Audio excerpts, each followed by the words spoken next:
guess what? They're censoring again. They're doing another round of censoring. YouTube is clamping down the censorship, and everybody's okay with it. Fighting a wave of misinfo. YouTube bans false vaccine claims. The video sharing platform said it will no longer allow users to baselessly speculate that approved vaccines, like the ones given to prevent the flu or measles, are dangerous or cause diseases. They will no longer allow that. YouTube's latest attempt to stem a tide of vaccine misinformation comes as countries around the globe struggle to convince a somewhat vaccine-hesitant public to accept the free immunizations that scientists say will end the COVID-19 pandemic that began 20 months ago. Now, the irony here, and I wish I had Glenn Greenwald on to talk about this with me, but the irony here is that inside this article talking about how YouTube's going to stop misinformation about vaccines, it includes misinformation about vaccines. This is from the AP. This will not be censored at Twitter. This will not be censored. This is misinformation. That is not true. Scientists do not say that the vaccines will end the COVID-19 pandemic. That is not what they say. Do you want to know what they say? COVID-19 won't be eradicated. Who says that? The WHO, the WHO. The World Health Organization says that. The AP is misinforming you. So do you understand why there shouldn't be censorship ever? Do you get why we shouldn't? The answer to bad information and bad speech is good speech, not censorship. But every fucking Democrat is on board for this. That's misinformation. Scientists don't say that these immunizations will end COVID-19 pandemic. What do they say? They say you can't eradicate it. Who says that? The WHO. So do you see why you can't have censorship? In a press conference, WHO leaders say COVID-19 won't be eradicated despite mass vaccinations and booster campaigns. The people at the AP don't know this, apparently. But they're touting, they're all on board. The people at the AP are all on board for censoring YouTube. As they spread misinformation about vaccines, AP is cheering on censorship at YouTube for misinformation about vaccines. The tech platform, which is owned by Google, meaning YouTube, YouTube is the tech platform. I would never refer to it as a tech platform. But YouTube, which is owned by Google, already tried to ban COVID-19 vaccine misinformation last year at the height of the pandemic. But I guess they couldn't do it. They did the YouTube channel of an organization run by environmental activist Robert F. Kennedy Jr. was one of the several popular anti-vaccine accounts that was gone by Wednesday morning. Now, you might not agree with Robert F. Kennedy Jr.'s conclusions. You don't have to agree with him, but rebut what he says. That's all you have to do, because when he says this, he's correct. He says there is no instance in history when censorship and secrecy have advanced either democracy or public health. He's 100,000% right about that. And if you got something against what he says, if you think he's misinforming people, then inform them. Because this doesn't make Robert Kennedy Jr. go away. It makes people suspicious of censorship, and now it's going to make more people look into what he's saying. This is called the Streisand effect.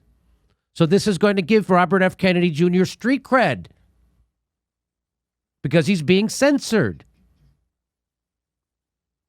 Again, the National Enquirer, Star Magazine, those were fixtures in my childhood. Nobody ever tried to censor them out of the Ralph's or the grocery store. Those are fixtures. They're still there. Steph, go to YouTube. See if the National Enquirer is allowed to have a YouTube channel. Oh, last time I checked, they were there, but let me look again. On Twitter, at least, they were there. I mean, this whole idea that for some reason now we have to send, it's like we're all for free speech unless you can reach a lot of people with it. Then we're not for it. So if you got something against, if you got a problem with what he's saying, rebut it. That's how you do this. She added that if enforced properly, this is the person from the Google, says the rules could stop bad information from influencing a new parent who is using the internet to research whether or not to vaccinate their child, for example. So Google and YouTube has taken it upon themselves to limit the information grown-up people are allowed to have access to. Because Google, who is now helping the CIA murder people, Google, who's in bed with the military-industrial complex, helping them murder people more efficiently, is now worried that a mom and dad might come to the wrong conclusion about something. And so they need to make sure they don't have a different idea. And they have to limit the information grown-up people in the United States have access to. This is amazing. And the shitlibs are all for it. They're not against it. But as in common when tech platforms announce stricter rules, loopholes remain and anti-vaccine misinformation to spread on YouTube. Chagrin! We can't censor completely, says the AP. Claims about vaccines that are still being tested will still be allowed. They're going to allow us to talk about things that aren't. Thank you. Thank you for the permission to have freedom of speech. Personal stories about reactions to the vaccine, like mine, will also be permitted. We're going to allow you to tell your own personal story, but with a caveat. As long as they do not come from an account that has a history of promoting vaccine misinformation. And who's to decide that? We don't know. Some nameless, faceless algorithm. The corporate dictator. And who's cheering this shit on? Nearly 2 years and 700,000 deaths later. So this guy's cheering it on. This guy, Philip Lewis, blue check, is cheering on. This is the headline from the Washington Post. YouTube is blocking all anti-vaccine content and banning prominent anti-vaccine activists. This guy says, yeah, a little too late. So the shit libs are always cheering on. Well, who is he? He's an editor at the HuffPo. So as Glenn Greenwald points out time and time again, the biggest cheerleaders for censorship are shit lib journalists who have no idea what journalism is about. They have no idea about opposing power centers. Nothing. This guy is a lapdog to the powerful. This guy cheers on the powerful in their censorship campaign. YouTube's curbing of anti-vaccine content is a strong first step, says Adam Schiff, the liar about Russiagate, the supreme liar, who kept saying he saw evidence about Russiagate that he couldn't share because it's classified. It never existed. That would confirm Russia's collusion with Trump. That never existed. Adam Schiff's a serial liar. He's not being, again, this is a big cabal of the establishment liars. Congratulating the fact that we're going to now be able to censor people who poke holes in our lies. YouTube's curbing of anti-vaccine content is a strong first step, but this doesn't mark the end of our fight against deadly misinformation. These policies must be enforced, and we must keep pushing for other companies to censor too. What do you say, Amazon and Facebook? How about some more censorship? What? We are living in an Orwellian nightmare. It is here. The government leaders are cheering on censorship. And they're not embarrassed. This is applauded. Hey, remember when Facebook and Twitter deplatformed the New York Post the week of the election for breaking the absolute true story of Hunter Biden's laptop emails? I remember that. So this is just people liking censorship. This isn't about helping anyone.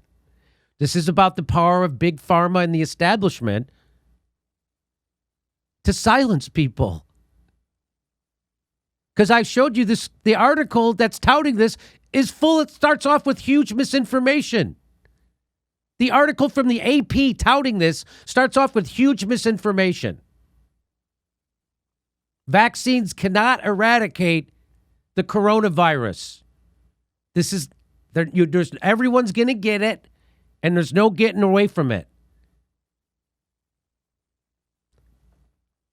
Walter Kim says, just astonished how the all-powerful villain of every dire media narrative now, including COVID, is the same working-class cohort that's been slammed by opiate addiction, chewed up in wars, and pauperized by trade policy. The heroes? Giant corporations and governments and the rich. Those are the heroes now. Who are our enemies? People who are the victims of the opioid addiction problem in America that was foisted on us by Big Pharma.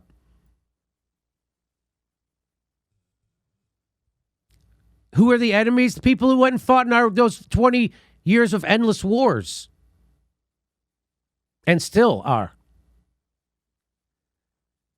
And the people whose jobs got outsourced to slaves and other people and people in China. They're your enemy now. That's what the establishment media wants you to think. And the heroes are giant corporations, governments, and the rich. So there you go. The people at the Young Turks, I bet, are thrilled. They've always cheered on censorship. Of course, the New York Times and the Washington Post are thrilled because YouTube competes with them. And why nobody watches that shit anymore. So they have to have a captured audience. So welcome to, I'm sure the Young Turks and all the people in the Young Turks orbit are thrilled that this is happening. I bet they're just thrilled. This is exactly what Cenk Uygur had wished for. This is exactly what Mike Figueredo from the Humanist Report has been praying for. He's huge on censoring. Not misinformation, just stuff he doesn't like. So congrats, Cenk Uygur and Anna Kasparian. You got your censorship. It started with Alex Jones, and now it's everybody. Everybody and everywhere. And it's not just COVID, it's everything. We're doing a live Jimmy Dore show in Sacramento, October 3rd. We just added a second show. Plus, we're doing stand-up comedy in Florida, in West Palm Beach, and Dania. And then we're going to Buffalo, Baltimore, Tempe, and Portland. Go to jimmydorecomedy.com for a link for all our tickets.